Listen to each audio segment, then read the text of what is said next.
Bonjour à tous, j'espère que vous allez bien. Bienvenue dans cette 11e vidéo du Vélexode. On est sur une étape entre Revel et Castres.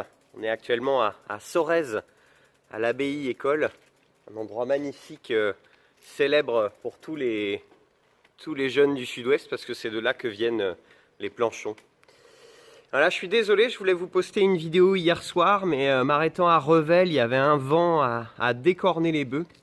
Alors du coup, je vous l'offre ce matin et je vous en offrirai une autre ce soir.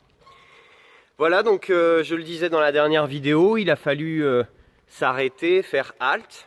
C'était nécessaire parce que je commençais un peu à fatiguer. Et il a fallu donc reprendre la route, comme l'indique le titre de cette vidéo. Reprendre la route, voilà, retrouver du courage, parce que cette fois-ci, ça n'a pas été simple. Je vous montre l'abbaye école.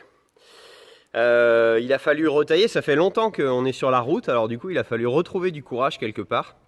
Et ça m'a fait penser à un texte qu'on trouve dans l'évangile de Luc, qu'on appelle les pèlerins d'Emmaüs. Ces deux disciples, après la crucifixion, qui partent sur le chemin d'une ville qui s'appelle Emmaüs. Et puis c'est après la crucifixion, donc le guide qu'ils avaient suivi, Jésus, celui en qui ils avaient monté tous leurs espoirs et fondé toute une espérance, a été crucifié. Et il est mort, et donc pour eux, l'aventure s'arrête. L'aventure s'arrête là. Mais cela dit, ils repartent sur le chemin d'Emmaüs. On ne sait pas trop pourquoi, sans doute ils rentrent chez eux, un peu dépités des événements. Et sur le chemin, Jésus va leur apparaître.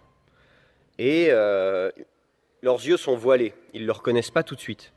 Mais Jésus leur apparaît et puis il leur explique, les disciples sont complètement effarés, abandonnés, ils ont perdu tout espoir. Alors Jésus, au cours de la route, va leur expliquer mais pourquoi il a fallu en passer par là et puis pourquoi il a fallu qu'il soit crucifié. Et à la fin de ce chemin, de ce voyage, Jésus leur dit moi je vais continuer la route, bon voyage à vous et puis à bientôt. Et puis il les presse, et c'est les disciples qui le pressent de rester avec eux pour qu'il leur parle encore.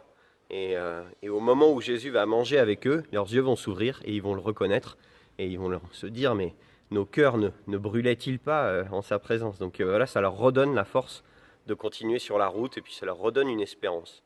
La résurrection, c'est vraiment le message central du christianisme, c'est de pouvoir repartir, de se remettre en route, de se remettre en chemin, un peu comme ce que disaient les béatitudes.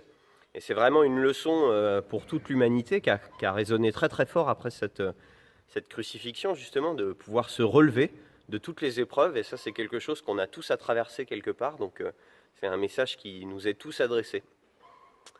Voilà, je vous laisse avec ces bribes de réflexion, toujours à approfondir. J'espère que ces vidéos vous plaisent.